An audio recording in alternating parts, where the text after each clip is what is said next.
Welcome to the Everyone's a Critic movie review podcast. I'm your co-host, Bob Zerl. With me, as always, is professional film critic Sean Patrick. And from the Two Mics podcast, Michael Carlson. Hello, everybody. This is Michael. Thank you for joining us this week. I can't wait to get to If Looks Could Kill. If Looks Could Kill, the Richard Grieco classic, yes. This is why we're here. Yeah. Couldn't find it anywhere, but I watched a bunch of clips of it. Okay. Looks amazing. Visit us at ihatecritics.net, everyone's a critic podcast.com. We're on Facebook, Twitter, Instagram. Our handle's CriticsPod. Listen to us at Apple Podcasts, Google Podcasts, Spotify, Stitcher, Alexa, all your podcatchers. We're also on YouTube. Click on the little bell notification thing to know when we're live. We go live Sunday mornings or Monday nights, depending on our schedule. We are live right now. I didn't tell Michael that. Hopefully he's okay with it. What else we got? Where can people hear the Two Mics podcast, Michael? Wherever podcasts can be downloaded. It's Two Mics podcast, strength, synergy, resilience. The funnier, the most of the people you know. You're welcome. All right, let's get to our episode. It is before I get there, I want to talk about Patreon. Patreon.com/criticspod, the best way to help support the podcast. We also have our TeePublic stuff. If you go to ihatecritics.net, click on the TeePublic link in the right-hand corner, or search Everyone's a Critic movie review podcast or Critics Pod or Willem Dafoe. You'll find our stuff at teepublic.com. All right, let's get the picture. It's Willem Dafoe, not William. Make sure everyone knows it's Willem. I'm just saying, people. I get confused. Everyone gets confused. And then the guy that looks at the boats in Mallrats, it's Willem as well. I can't talk right, so I know it's Willem, but words come out of my mouth weird. Let's see here. All right, first movie is a very boring Cherry on Apple Plus.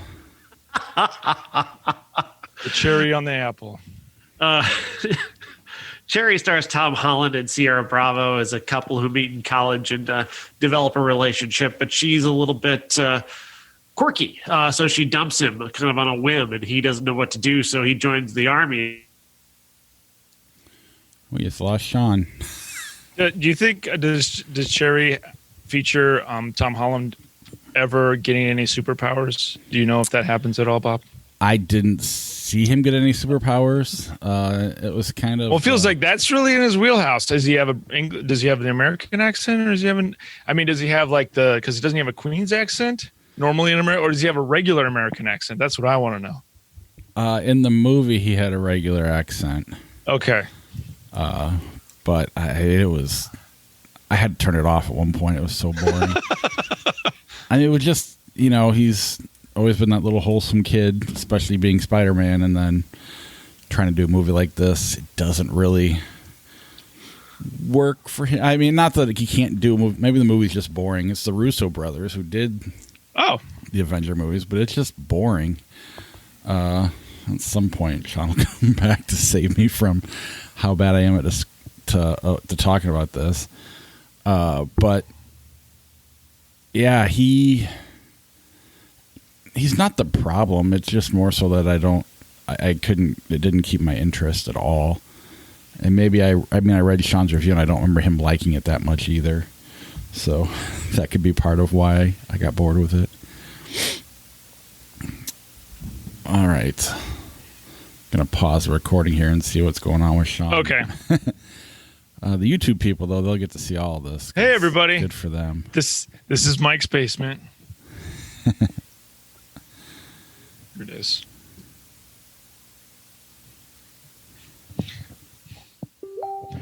I'm working on my bathroom today. My wife left, so I'm working on the bathroom. Putting up a glass door for my shower.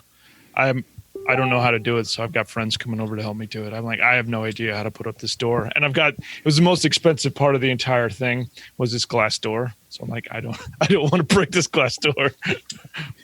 That's funny. So when you say she left, she just temporarily left, right? Well, she went to she went to Bloomington for the day. Oh, that's nice.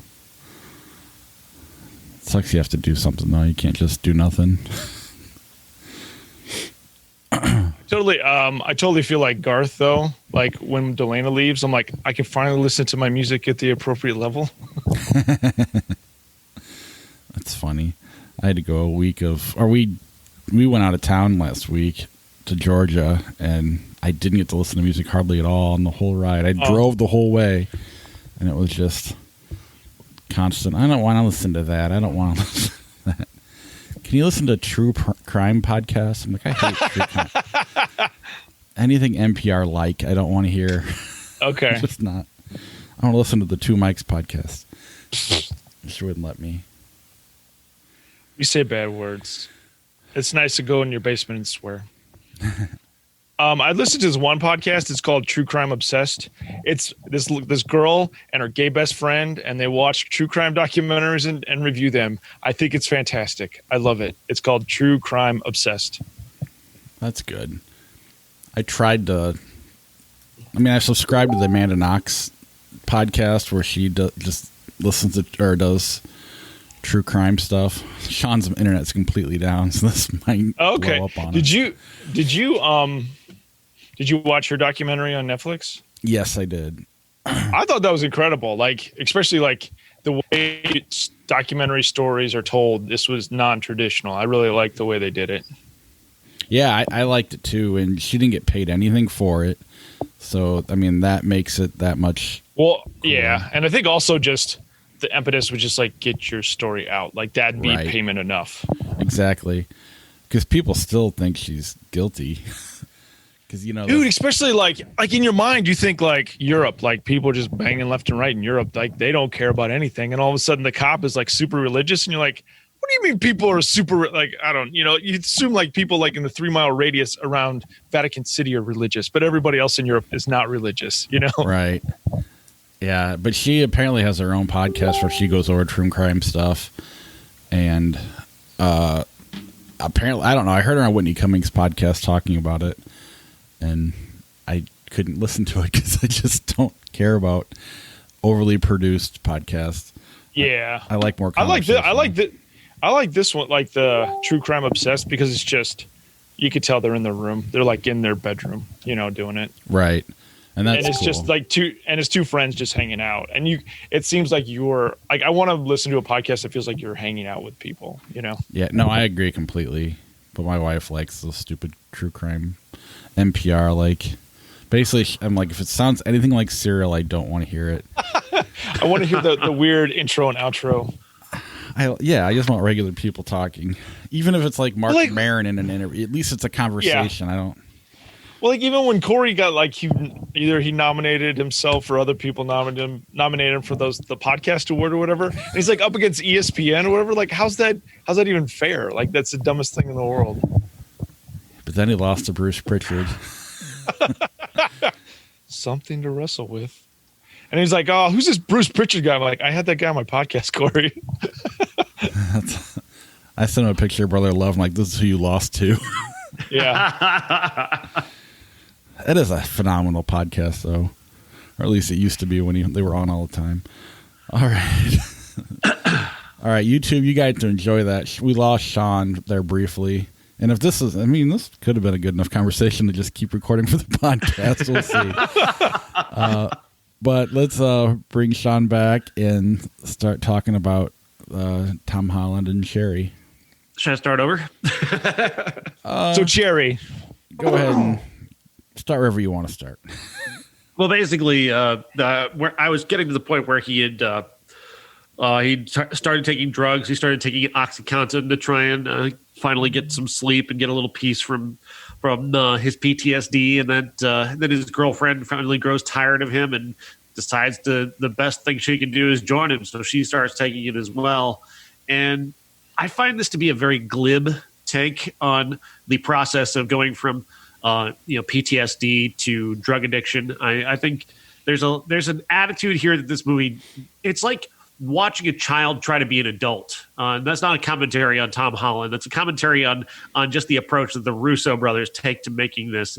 They appear to be like kids who want to be Kubrick, or a kid who wants to be, pretends towards making the Hurt Locker. Like they don't have any of the experience. It doesn't feel authentic, and nothing about this, the humor of this especially, doesn't feel authentic. It feels very childish.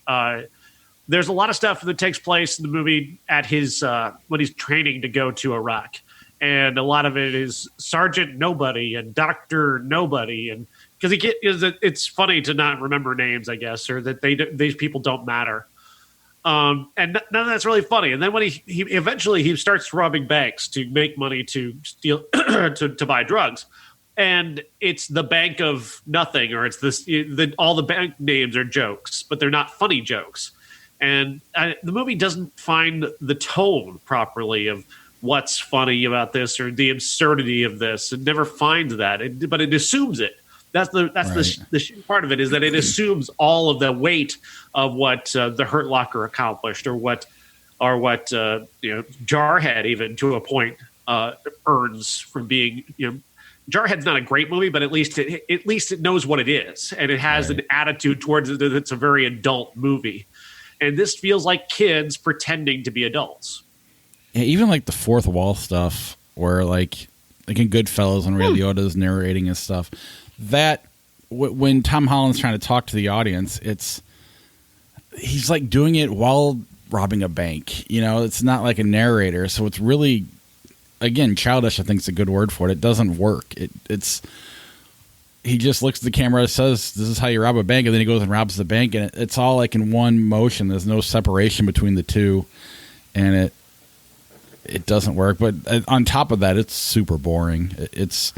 This really is a disappointment. I haven't seen it. Like from the outside looking in, it kind of looks like Brothers. Have you seen? It's like 2009, I think. It had other Spider-Man in it, and it had Jake Gyllenhaal. That was a really good movie. So this just is not like Brothers at all.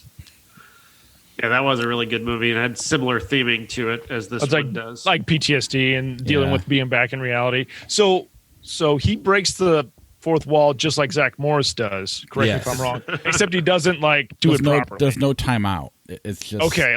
You need the timeout. If he said timeout, it would have worked better. Because then at least they would have known they were being child. I don't know.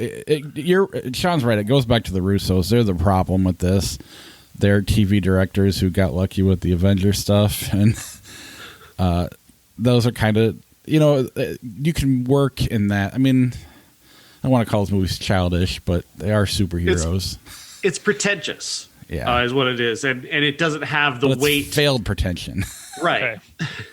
Okay. They're assuming more weight than this movie carries, and that's really what sinks the whole thing. All right, that's about as far as I got into Cherry. I got most of the way through it, but I did turn it off. Sean, I asked about his accent, because in Spider-Man he has his English accent, but he does a Queens accent. Does he have like a Midwestern accent in Cherry? I didn't really notice it. Okay, I didn't really pick up on it. He's from the character's from Ohio, and it's so it's a Midwestern accent, I guess, but it's not really very notable. Well, just like it feels like British people always just kind of go into the Southern accent, like Ewan McGregor. Like it's his American accent. He's going into a Southern accent. All right, let's move on from Cherry. Sean got to go to the Miami Film Festival in his house. What? Congratulations! You look like you got a lot of sun. But he talked about. Let's start with the first movie. Is this you pronounce them? Ludi. Ludi is a story of. This is amazingly a story about a woman who's a Haitian immigrant. She's come to live in the U.S. in Miami, and she's trying to raise enough money to take care of her family back in Haiti. She's got an even longer term goal of maybe bringing them to the U.S., but this is so far off in the distance because she has almost no money, despite the fact that she works 65, 75 hours a week as a caregiver.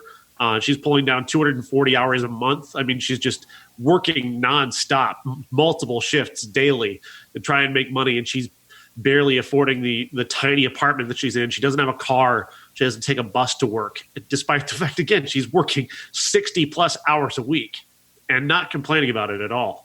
And all she wants to do is just raise enough money to take a vacation back to Haiti just to see her family. And she's got this family that she cares about and she loves, but she doesn't get to any of the comfort of having a family. You know what I mean? Which is like, it's just the tragedy of this is so amazing. But then that she's not feeling that. She's got this tunnel vision of just, I need to do this, I need to accomplish this, and I need to just get through it all.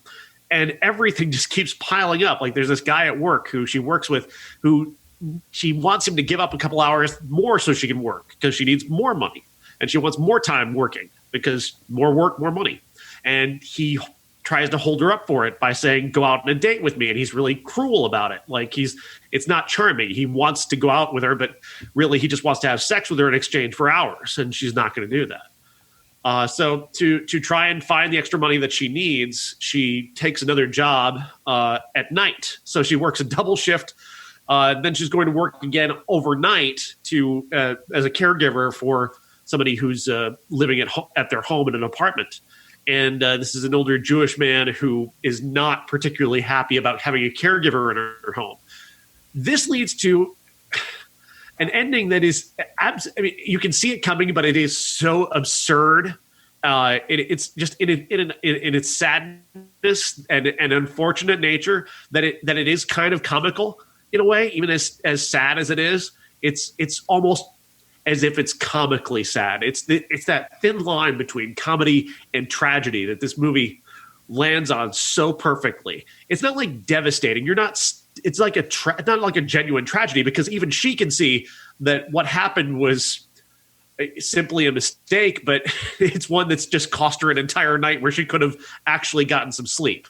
Like it's so absurd, and yet at the same side, it's unfortunate for her in this way. I think this movie pulls off this trick incredibly well. The lead star is a woman by the name of Shine Mon Premier, and the director is Edson Jean, and it's a terrific movie. I recommend it highly, and not many people are going to get a chance to see it, unfortunately. So the ending is comical, and she plays like a nursemaid to an older gentleman. Is that correct? Yeah. So the ending is nowhere near like the Fat Boys classic, Disorderlies. No. Okay, just checking, because that would have been right in my wheelhouse. Although the combination of comedy and tragedy in that movie, I would compare to this. Okay. All right, what else did you see? I saw Sin La Habana, or Without Havana. This is the story of a Cuban ballet dancer who is desperate to get out of Cuba. He finds his chance when he's the best, essentially the best ballet dancer in all of Cuba, and he's part of the Cuban National Ballet, but he's very egotistical. So instead of getting the lead role, the director decides you're not getting the lead role, you're getting a part-time role because you're too arrogant and you need to learn to be respectful of people. This causes him to being headstrong, he quits, just drops out. And this is going to cost him his chance to make enough money to get out of the country. He returns home to this cave that he lives in with his girlfriend. And she's like, you better figure something out, because you've got to get both of us out of this country somehow. And she advises him to get a job as a dance instructor, which is comical because he becomes this salsa dance teacher, even though he doesn't know how to dance salsa. He's a ballet dancer. But these tourists are so clueless, they don't know what salsa dancing is, so they just do whatever he says. And he's very charismatic and a great dancer. So she instructs him, you will seduce one of these tourists and get her to take you out of the country, and then you're going to bring me with you later. So essentially, she's forcing him into a situation of prostituting himself to get them out of the country. And she says to him, if you don't do it, I will. And she's a lawyer. She's a lawyer. She's very smart, but she doesn't make any money because Cuba. And she can get to the U.S. and be a lawyer and maybe make some money, but the bottom line is he's got to get them out first. And the sexual masculinity dynamics of this are very fascinating, because usually it is the woman who is forced into this situation. And it's usually the woman who gets put into the situation of having to prostitute herself in order to do something, to accomplish something like this. And in this case, she's pushed him into this, and it tests his masculinity, the way she's telling him to do these things against his will. And of course, he's got this big Cuban masculine energy to him. it really forces him into a place of darkness. And the whole thing is filmed like a waking dream. It's very beautiful. It's got lots of great color to it. He eventually does meet a woman who brings a whole other dynamic to the movie, an Iranian woman who's from Toronto, from Montreal, excuse me, because it's French. She's got a whole Muslim background for her, that she's actually just left a husband who was very abusive towards her. And her father is very upset with her because you can't get a divorce in this culture. And she has. And then she's gone to Cuba by herself. And now she's come back with this boy toy who everybody thinks she's just, being used for. And there's a lot of, like I said, a lot of stuff at play here. And it's really interesting.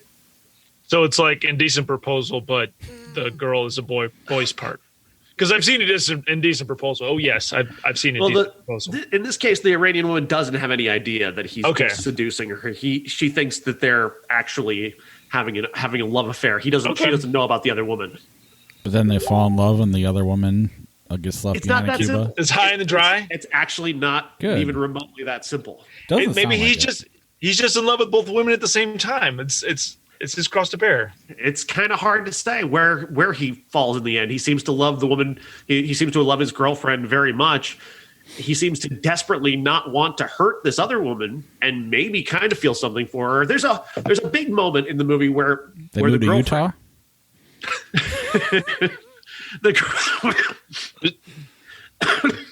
Sorry. Well, there's that place between, like, the no man's land between Arizona and Utah where you can there's no rules. You can just go there. The girlfriend tells him, do this, but when you're making love to her, don't look her in the eye. And you'll need to watch the movie to see how that plays out.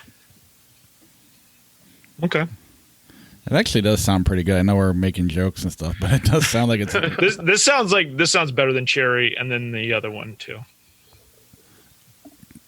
All right. Oh my goodness. This is not Kids. This is Kid 90 from Hulu. Relax, Michael. We'll get to your trauma in just a moment. Fine. Kid 90 is directed by Soleil Moon Frye, who's better known as Punky Brewster from the 1980s series Punky Brewster, and now actually this Punky Brewster today as well. She's actually playing that character again on Peacock. But this is taken from her life in the late 80s, early 90s, where she filmed a lot of her life in Hollywood and had all these very famous friends from the cast of 90210 to the cast of Saved by the Bell, to just any number of different people who she became close to. And this is fascinating for many reasons, because you would assume that this is just going to be like a nostalgia trip or some navel gazing, but she's really got an interesting take here on her own life and the notion of memory and how you remember things and how even traumatic memories can become something you're nostalgic about in a strange way because they're part of who you are. And I've really found her approach to this fascinating, because you're watching her watch this footage and be kind of confused by it, not remember some of it, and to be and have it all kind of dawn on her all over again. Like, wow, I was surrounded by a lot of death. And she was. Like, there was death all around her. She was dating Jonathan Brandis, the one of the he was in a number of movies, from Ladybugs to Sequest DSV to Never Ending Story 2. Yeah, and tragically took his own life very young. And when she went in to get her breast reduction surgery at 14 years old, he was there. And just goes to underline these Hollywood lives that we didn't really talk about a lot. Jonathan Brandis doesn't get a lot of discussion, and there's not a lot of, they don't linger on it here. They linger on her memory of it, which I thought was a very respectful way to talk about his death and what happened to him through her lens. I thought that was because they don't linger on the details of these deaths. They're not talking about tragedy. They're talking about how she remembers them. And I thought that was a much more interesting, respectful way to handle this. She had another friend who 2 weeks before he killed himself, he called her, who was one of her co-stars on the television adaptation Outsiders. She was friends with this porn star named Savannah, who has this amazingly tragic death. She crashed her car and then shot herself in the head. Yeah. And Soleil has footage that night of herself trying to stop Savannah from getting in the car. Yeah. It's a pretty deep movie. I really liked it, but felt like she could have done more. Did you watch the David Arquette documentary, the wrestling one? Yes. Yeah. It felt like they, because what the hell's Dylan's name from 90210? Brian Austin Green or Luke Perry. Luke Perry, because I guess him and David Arquette were best friends, and he was part of the documentary, but he did pass away while they were filming the David Arquette documentary. And then it felt like they could have done a totally different story. Obviously, David Arquette was going through something else at the exact same time they were making this documentary, and they didn't go that direction. And it felt like in the Star 90, it felt like they could have gone a million other different directions. Like she was also sexually assaulted, and you're like, and it's just like the over sexualization of girls too, like Britney Spears or Christina Applegate or Alicia Silverstone. It feels like every year there's another 14-year-old girl that's like over sexualized. When you're 14 and you're watching the crazy video, it's one thing. But when you're an adult and you see this from the outside looking in, you're like, this is messed up. This is messed. This is not appropriate. But like, I feel like she could have told different stories, but instead it was more like the greatest hits of her life, which was nice, but it also kind of felt like it was a promo for her series that's coming out. And one the same, but she had real things going on in her life. I felt it a little bit differently. I thought her approach to it was deeper than that, because I thought she was examining memory as much as anything else. Okay. And I think from that perspective, I found it more moving. Not that you're wrong. You're not wrong. I'm just saying that I just think that her approach of it, in terms of just looking back as a memory, I thought that was much more interesting way of approaching this material, especially since it is so tragic and it could become very dreary. Well, and especially like her living on the edge. Like they were talking about all these drugs that everybody was doing, and like they were still driving around. Like they don't have public transit in Los Angeles. Like they're still doing all this stuff and And then she kind of glossed over the whole Charlie Sheen thing, and you're like, oh. Yeah, did he rape her or somebody else do that? No. Was that someone? No, I don't think I didn't get the sense that he raped her. I got the sense that she really liked him, but he was also very much older than her. But the first time she had sex was almost, and again, I felt like it was an assault rape. I couldn't tell if that was Charlie Sheen or if it was somebody else, and she didn't count that. That's the impression that I got. Yeah, that's what I thought too. But it was hard to. A lot of it, and I guess I get what you're right. It's more about the memory. And I guess it could have been more exploitative if she wanted it to be, and it probably wouldn't have been as respectful if she had gone there. Even when they were getting to the point where her breasts did grow and she was just starting to get cast as tits and ass, to her, those are her words. They go to Mark Paul Gosselaar, where he kind of empathizes with her and changes the narrative altogether, and all of us kids had to act like adults, and they kind of left the sexualization of her there and moved on to something else. I don't think that was the wrong move. It was just a choice they made, and it was funny. Like even in Wonder Years, she was cast as tits and ass with Fred Savage. Yeah, and they showed all those clips of the Saved by the Bell Wonder Years, where she just pops in and the boys have to react a certain way. But yeah, it's pretty gross. It is pretty gross what men in the 90s were able to do. I mean, this notion that the tabloids are speculating about her at 14 years old and talking about her breasts, and people wants to put her on the cover to talk about her breasts. She's 14 years old. I remember going to school. What's wrong with you? I remember going to school listening to WBNQ in Bloomington talking about her boobs. Like the DJs were talking about her boobs as I was getting dropped off at school when I was like 13 or 14. It's like that was just. How dare she get smaller boobs? It's like, and then just these grown men talking about a 14-year-old girl's boobs for entertainment, for infotainment. Yeah, I think there's a lot of radio DJs who can look back on their career and be glad that they were recording it on cassettes. It wasn't recorded. And hopefully they've lost those cassettes because, oh no, cancel culture. I mean, but if you they might punish me for the things I actually said.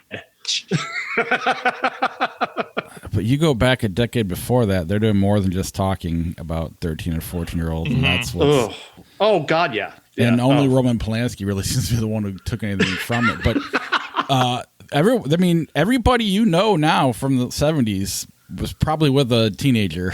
Every huge actor, musician, whatever. Some of it's been documented, some of it hasn't. But I'm amazing. Yeah. I'm amazed more people haven't been canceled. Most of them are my favorite musicians, and it's a hard pill to swallow a little bit. But yeah, I enjoyed it. And I mean, I think Michael was right though. You could have done like 7 different versions of this movie based on the footage she had, if she really wanted to go down some of the rabbit holes. This could have been a whole series.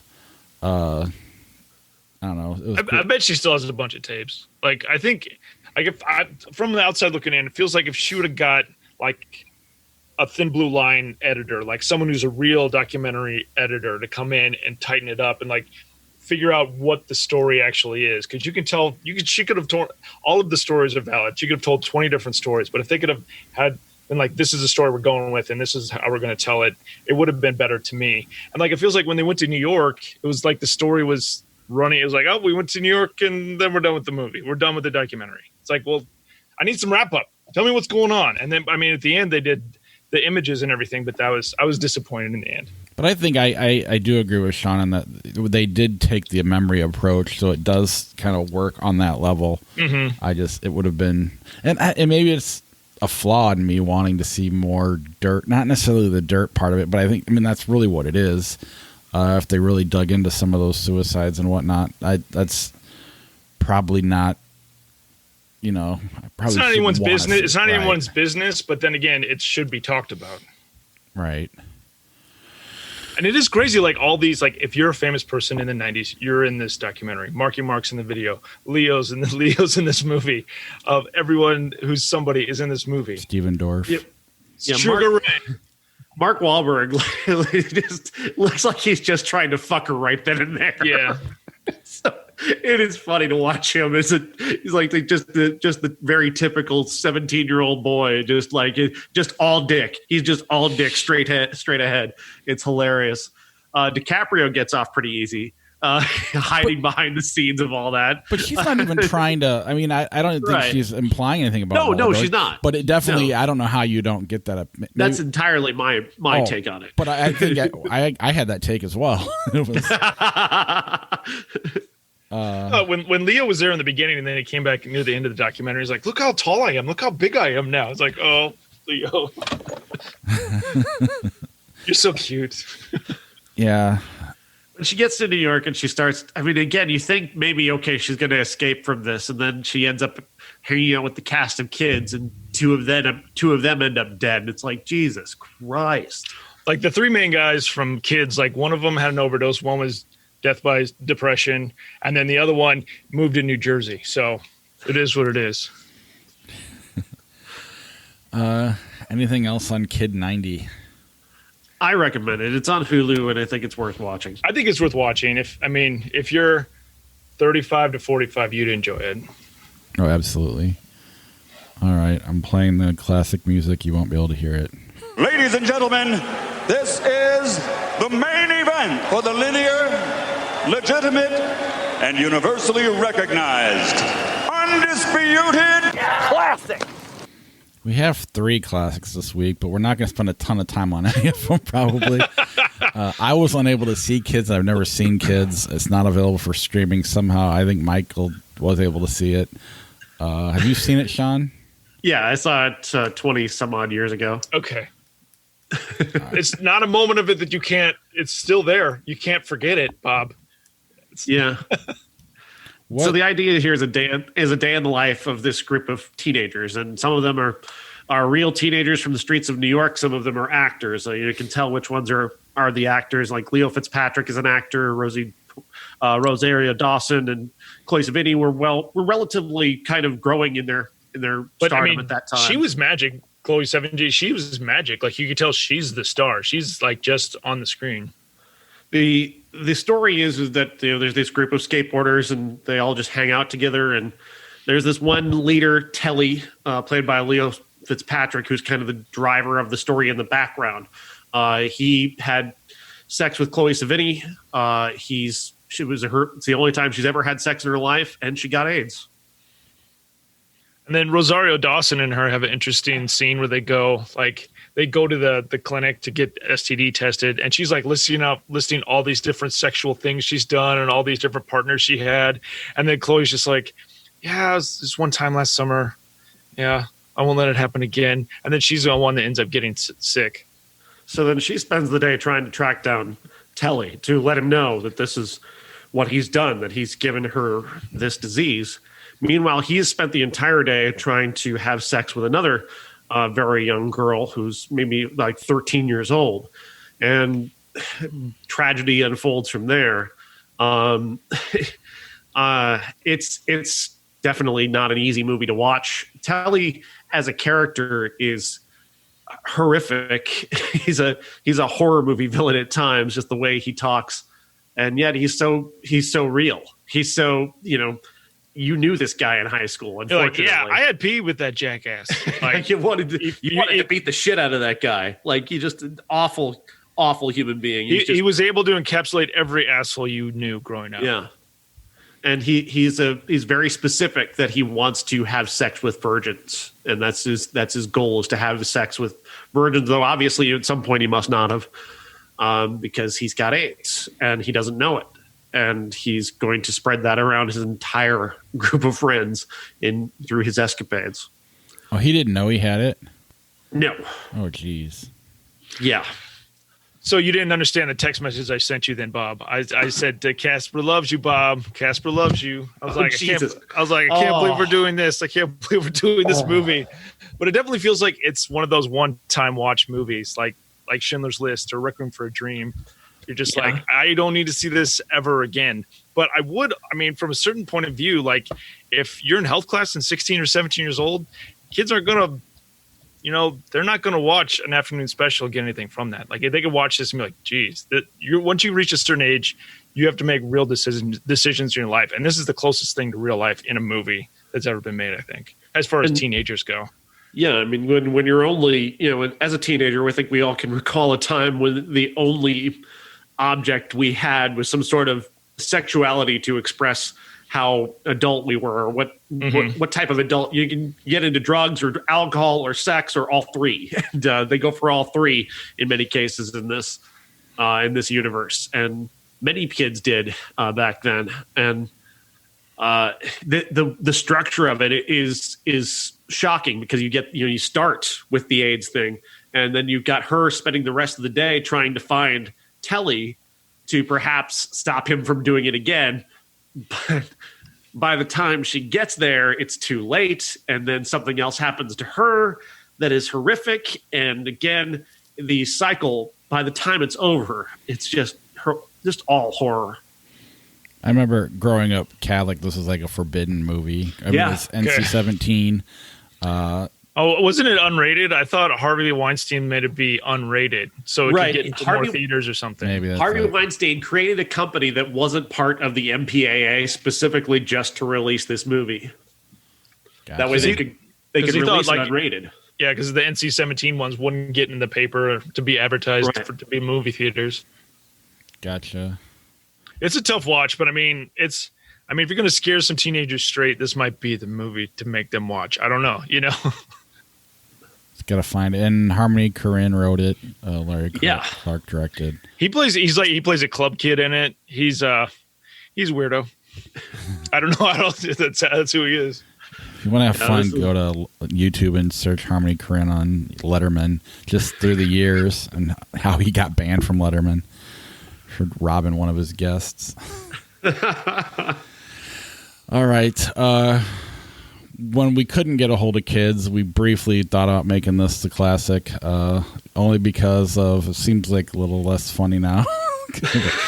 But with Cherry, Tom Holland trying to be a grown up, in that movie, plus with Kid 90, with all these 90 stars, Showgirls, Elizabeth Berkley did it. But I'm going to move on because, if you watch anything on Showgirls, it's kind of, they thought they were making a different movie than the director was making, and that's pretty disgusting in hindsight. The only thing I ever think about now with Showgirls is the greatest line ever spoken in any movie ever. It must be weird to have a job where guys don't come on you. Oh my God. I think about like the quote I think about is it's a Versace. Yeah, but if you listen to interviews with like Gina Gershon or whatever, they definitely thought they were making a different movie than. I don't buy that. She's like, what do you think? What is she's grinding up people and well, no, people. But I think they thought they were making more of a comedy. Oh, okay. And I mean, they knew they were making, the nudity they knew about, and she's done it in several movies, but it was that they were making Bound a comedy.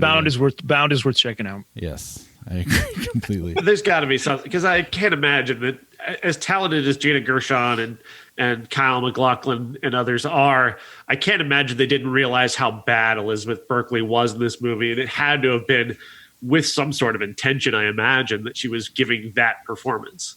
But I think that's what they were. It was supposed to be like a funny little striptease type movie. Yeah, and then he made it a melodrama, right? Because those two are creepy dudes, Joe Esterhaus and Rennie Harlan. Not Rennie. Oh my God, what's their fucking name? They're Dutch. Aren't they both Dutch? Yeah, I think so. Well, it's European. We'll let them be European. Paul Verhoeven. That's right. Yeah, there it is. And then the history documentary from history class back in school. Hollywood on Trial. This was not an entertaining documentary at all. It was interesting, but I had it on in the background while I did other stuff, but I watched it. It's infuriating. It's infuriating to watch this. You just get angrier and angrier as it goes on, and you're like, we've always had representatives that are fools the entire time. There have always been fools. That's the takeaway I had from watching this. This is about, of course, the Hollywood 10 or the Hollywood blacklist, where a number of screenwriters and directors, even movie stars, were placed on a list of do not hire after they were named by other members of Hollywood community as communists, even though they were communists at a time when the communists were actually our friends. Because they were fighting World War II with us. It's like, do you need food? Do you need blankets? We will help you. Yeah, exactly. There were also labor organizers, and of course, a lot of this was about just strike breaking and beating and defeating labor. So there was aspects of that to it. But what I came away with was that no matter what time period it is, we always grow up thinking that people who are older than us actually know things, and the reality is that no, they don't know anything. Nobody older than you knows more than you do. They're making it up as they go, just as we are. And a lot of it is based on on fear, on the desire for power, and the desperation of ego. And that's really what this was really about, was a group of very people wanting to exert power over others, express their own egos, and take advantage of the fears of others in order to perpetuate their power, or maybe perpetuate their own fear, for that matter. And really, it is not shocking, I guess. It's just this realization. It makes you I don't know if it makes me feel better in a weird way to know that people who are older than us really don't know anything. Well, it's like when you're growing up and your parents are like, someday you'll understand, and when you get to someday, you're like, oh, you're just an idiot. That's what I'm understanding is everybody's an idiot. Right. Or it's like, or when you reach this point in your life, Dad, you just wouldn't have had a drink. That's what you did.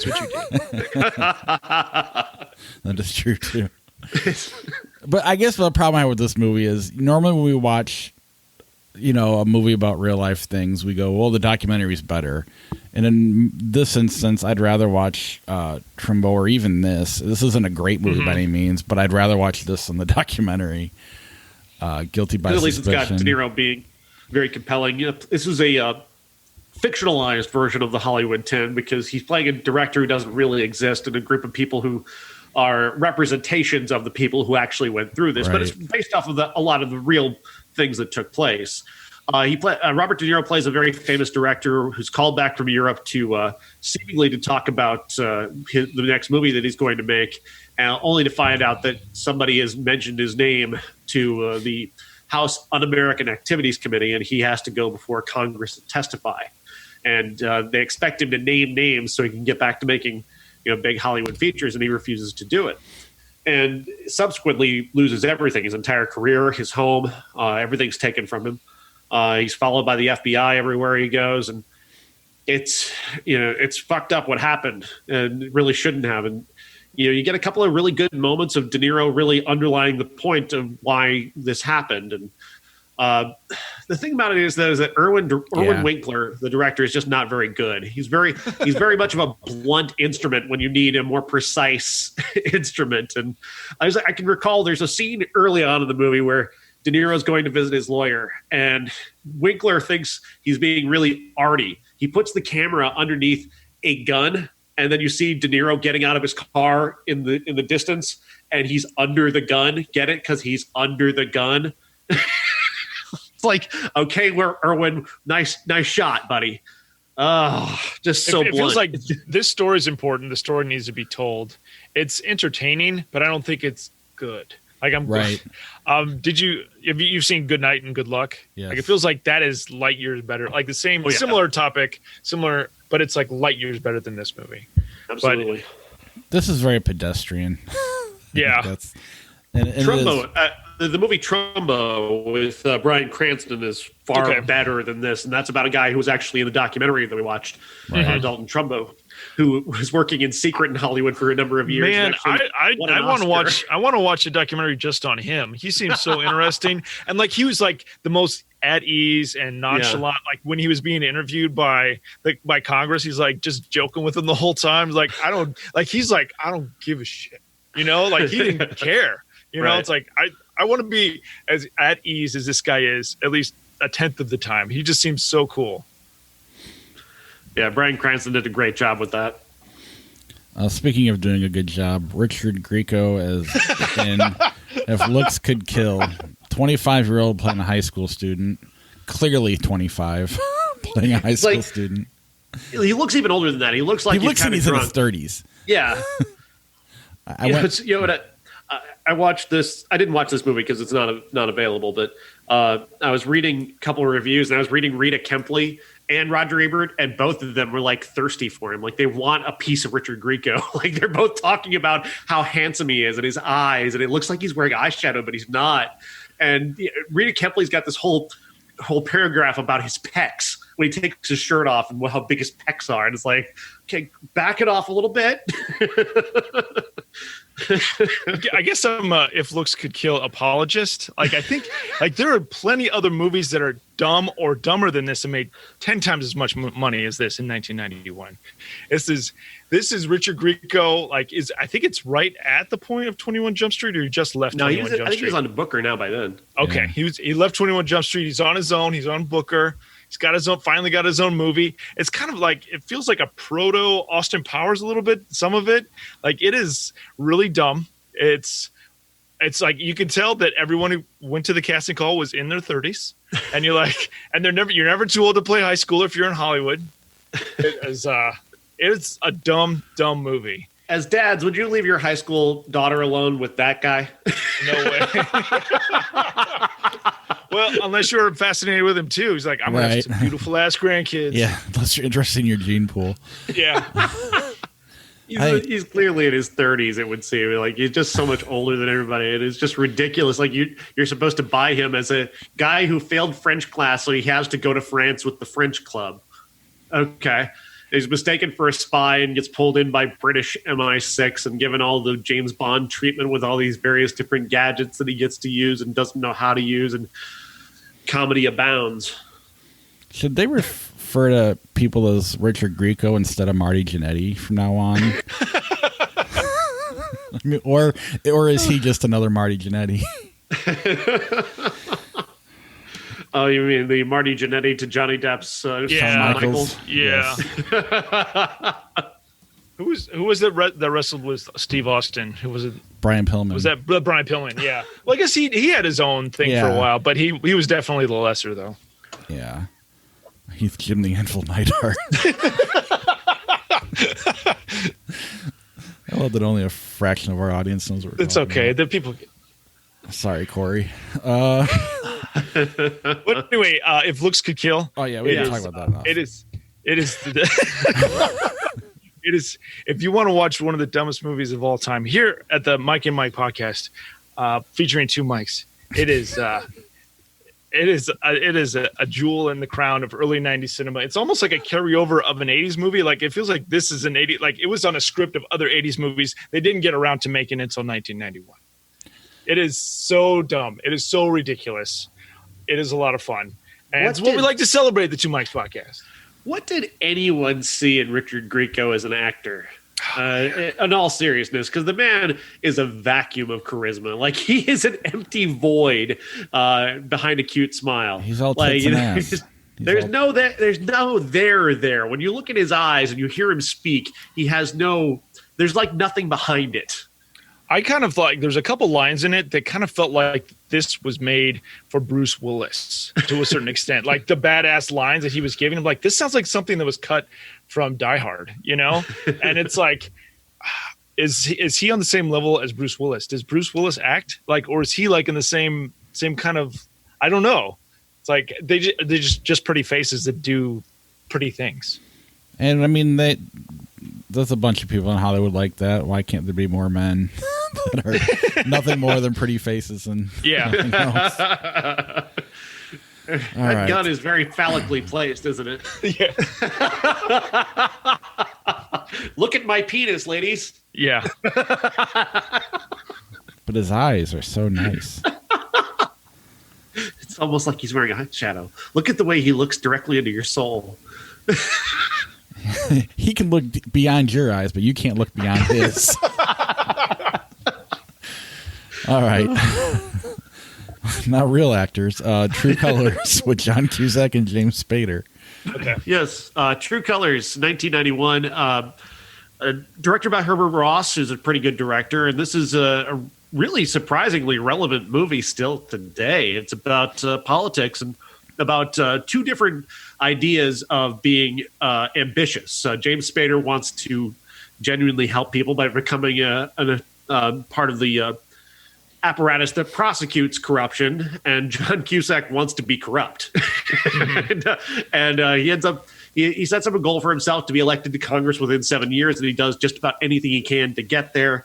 Little dirty tricks here and there just to kind of forward his career, and Spader just sort of kind of laughs along with him at first until Cusack's character pulls this thing where he actually gets Spader's character in trouble. And then Spader starts to really see the facade of his closest friend to kind of come down a little bit, and the danger that he poses to actually being a politician and what he might be willing to do. Mandy Patinkin plays this character of Italian descent, if you will, who may have construction interests, if you will. Legitimate businessman. Yeah, Mr. Palmieri. He's a friend. He's got good friends. He's got friends out there. And he starts helping Cusack, and Spader ends up investigating him, and by extension, then it gets to Cusack. And really well acted, and Spader is really fantastic. You think we have a very specific vision of Spader as the more cynical character, as the bad boy kind of character, and Cusack not as a good guy, but as a nicer guy in other movies. And the flip dynamic here of the two of them is kind of nice. And Spader does play a heroic character really, really well here. And it's because he's so intelligent, and he's always a very intelligent actor. That really communicates here, even as his character is kind of a Pollyanna type who's opposed to all corruption, no matter what the result of it. Because Cusack thinks, I'll do a couple of corrupt things, but in the end, I'm going to help a lot more people by that corruption. And Spader's like, you have to do it right no matter what. And Cusack says, you can't get ahead by doing it right. You have to get ahead first, then maybe you can do a couple of right things along the way.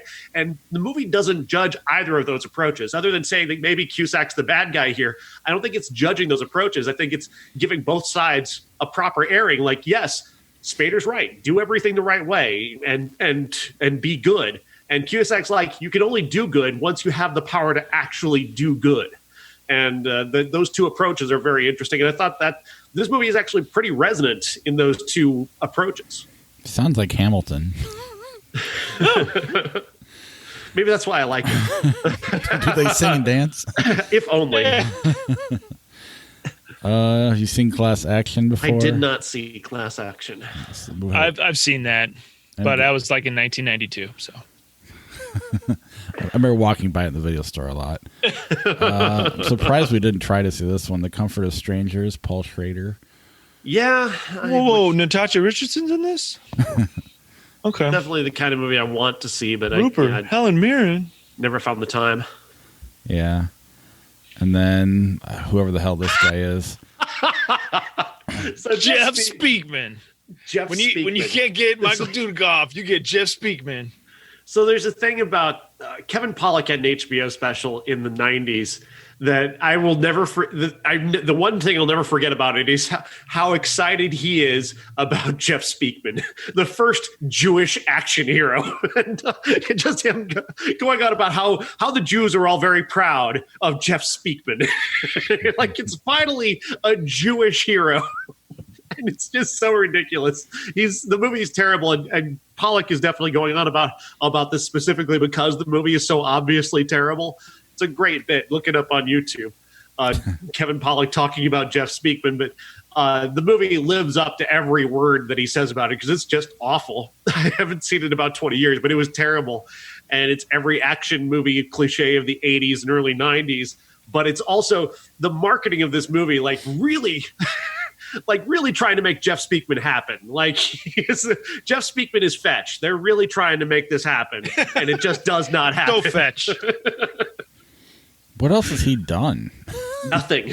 I mean, this failed so spectacularly, I think he quit Hollywood. Put him alongside like Stallone or Schwarzenegger for a while. Get him built up a little bit. Don't like Michael said, we already had Michael Dudikoff. Not to mention Van Damme and Seagal and all these other guys. Oh, wow. Plus Remo Williams, you know. And Darkman. Yeah.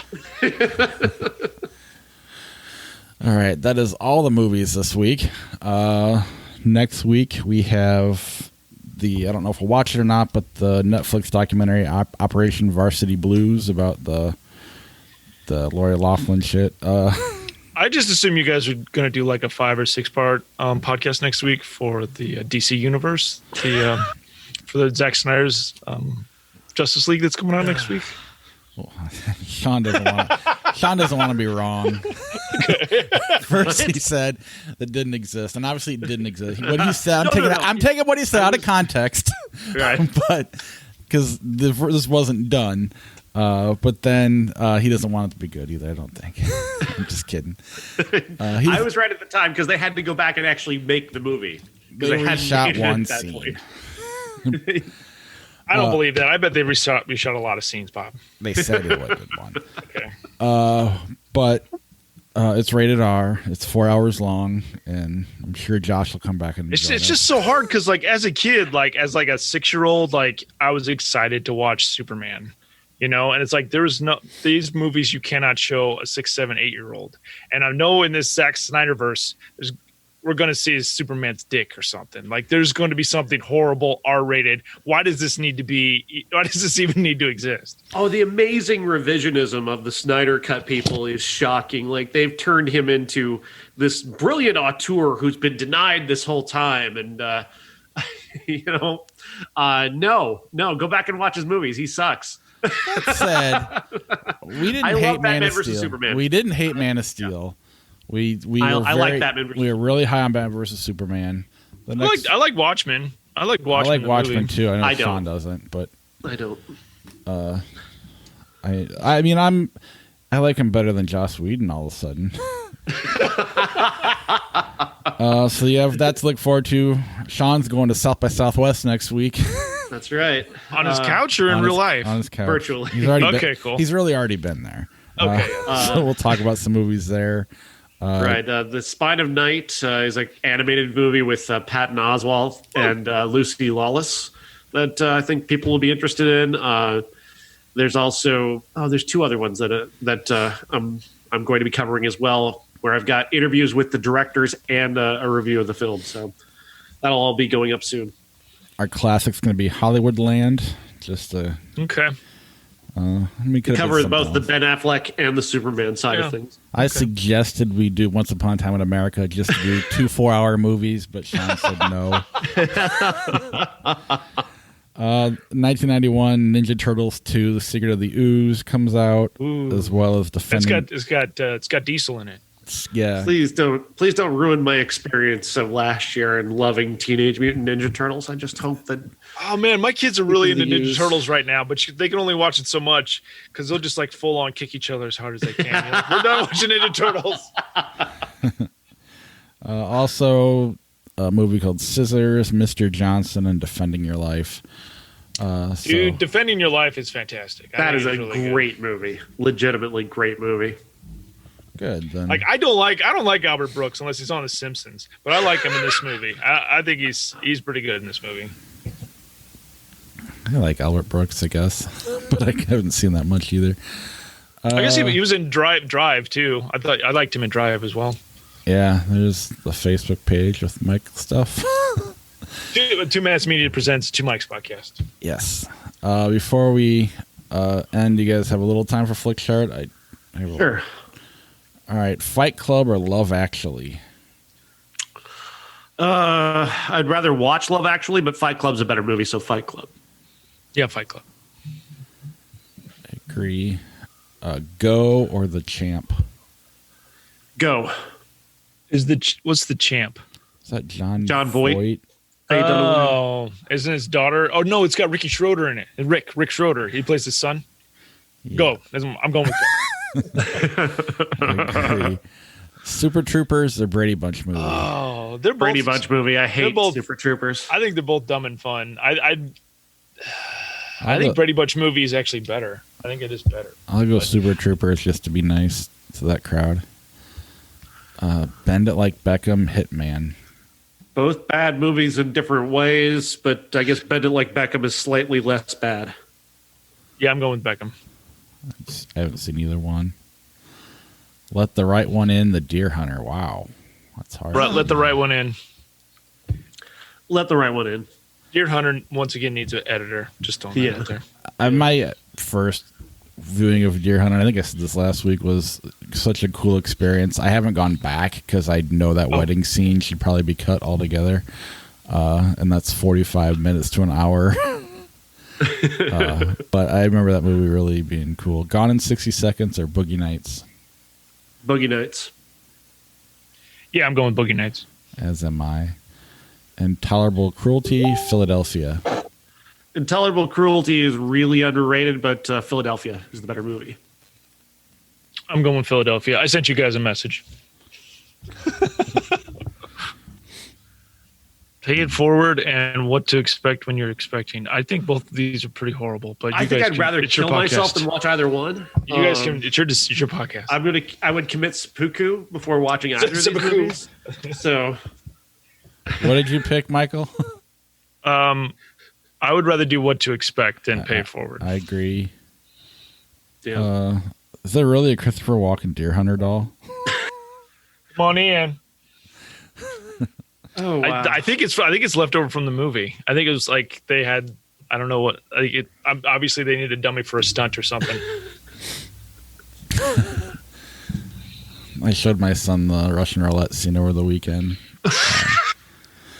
Because of course you did. He had a cap gun, and I was showing him how to play. Oh my god. Have you ever seen The Curve with Matthew Lillard? They do like a scene like that with a cap gun. No. It's kind of like Dead Man on Campus. It's like the horror version, like a horror real life version of Dead Man on Campus, but it's called The Curve. It's got Matthew Lillard, and they reenact the Dee Dee Mouse scene from Deer Hunter. I remember Brockmeyer did a good Russian roulette scene as well. Twilight, Spanglish. Spanglish. I'll go Spanglish too. The 13th Warrior. What the fuck? Two movies I don't care about. Kingdom of Heaven. 13th Warrior. I think it's short. I'm going with 13th Warrior. 13th Warrior showed everyone how easy it is to learn English. Borat, Aragon. Borat, yeah. I don't like Borat, but yeah. Was it the producers that nominated Borat for Best Picture? Yeah, I mean, the sequel might be getting some genuine Oscar buzz, yeah. Jesus. Monsters Ball, Event Horizon. Monsters Ball. I think Event Horizon is underrated. Me but too. I think I hate Monsters Event Horizon. Monsters Ball is definitely the better movie. Finally got someone to agree with me on Event Horizon. Aside from the rest of the public, what Sean and Josh just don't like it. Munich, The Sum of All Fears. Munich. Which one's Sum of All Fears? That's the Ben Affleck one, I believe. Oh, yeah, I'm going. Which Munich. is not bad. I didn't think it was that bad, but Munich's a better movie. Analyze This or Doom. Again, 2 more movies I don't enjoy. Analyze This, I would probably prefer over Doom. Yeah. I love Analyze This. It felt like that this was the Fockers moment. Like he did Analyze This and Analyze That, and he's like, got this other script. It's called Meet the Fockers. I'm doing it. I'm redoing my career. This is amazing. Whatever. He was fine. He's fine. He just wasn't as good as Guilty by Suspicion. Okay. Born on the 4th of July, The Family Man. Flip a coin. I have no idea. I like The Family Man better. Born on the 4th of July seems a little over. It sucks. It's ass. exhausting. It's exhausting. Yeah, truly. Fuck this. I've never seen Santiago. Santiago Italia. Crazy Hard. Crazy at Hard. 10,000 Yeah. PC. Yeah. Done. Did you watch Coming to America, Michael, the sequel? Coming to Yes. America. Did you watch it? Yeah. Did you like it? I'm telling you right now, should have been rated R. You want to make a good Eddie Murphy movie? It needs to be rated R. The last good Eddie Murphy movie was Norbit. I said it. Last good Eddie Murphy was Norbit. No, but the Dolomite one. I like the Dolomite. The Dolomite one he did was pretty good. Like it felt like, especially like the actor itself, like the guy that did, as opposed to like the Room guy and the Dolomite guy. Like the Dolomite guy actually created multiple movies. He created multiple characters. He was a successful businessman, and it felt like, I don't know. He's much more of a character you want to make a movie about than the guy from The Room. Oh man! Wow, Norbit is traumatic. It is really bad. It is awful. so bad. It is but I will watch it impossible. 100 times before coming to America. But freaking, I mean, the supporting characters in Coming to America were a lot of fun. It was all I really- nostalgia. But Yeah.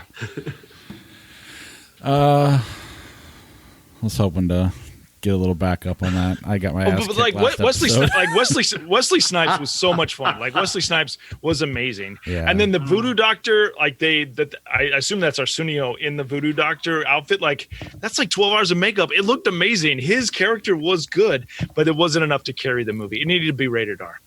That's probably true, but I did enjoy the fact that they literally brought back every person from the first one, from every small, tiny little character. Mm-hmm. They didn't replace anybody, didn't recast anybody. Even if they're in the background. Literally everyone except Sam Jackson. Like literally every person. Yeah, and he doesn't matter. And then the Prince of Soul Glow, he wasn't in it either. Fences or Stigmata? Fences, just because Viola Yeah. Davis, I guess, is really Yeah. really good. Species, Shanghai Noon. Species for all the wrong reasons. You know what I'm saying? I'm going Species. Lost in Space, Too Fast, Too Furious. Too Fast, Too Furious. I haven't seen Too Fast and the Furious, but I will vote for Too Fast and Too Furious. Red or The Rundown? I like both those movies. I enjoy The Rundown, though, a little bit more. This is when he plays a small town cop. No, he gets sent to. He's a bounty hunter who gets sent to South America to find Sean William Scott. Okay. I think I remember. And then there's like a jungle fight. I remember there's a jungle. Okay. Christopher Walken's the big bad guy. He does one of his great. He's got one of the great Christopher Walken monologues ever, just talking about the Tooth Fairy. About his watch? No. Okay. No, it's like that though. But he's talking about the Tooth Fairy. Okay. Christopher Walken talking about the Tooth Fairy. Okay. You can win.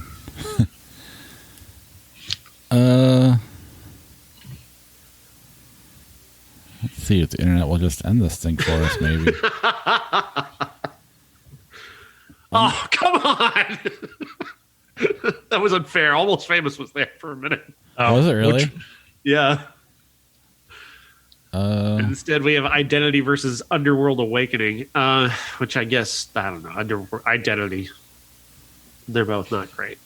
Okay. I'm okay either way. Never heard of Valerie. Although I kind But of I like Logan. I want to know what her Week of Wonders was, though. I'm curious. Logan or Star Trek Generations? Logan. Logan. Last one, Sharknado versus Avatar. Sharknado. Fuck you, Avatar. Yeah. Yeah, it's the modern day Citizen Kane. Now again, it is now and again the #1 movie of all time, Really? thanks to re-releases in the last year. Okay. Avatar has overcome Endgame that's right, to return to #1. Good for them. I've never met a person who said they liked Avatar ever. I know one person who likes Avatar, and she's a really, really brilliant YouTuber, and I'm just, it's the one thing that disappoints me. The person I saw Avatar with loved it, and then Josh and I got to know each other from Avatar because he read my review of it, and he started arguing with me. All right, I'll be right there. All right, that's our show. Don't forget to check out Michael, the Two Mics podcast, everywhere you listen to podcasts. All right, talk to you guys later. Thanks. Bye.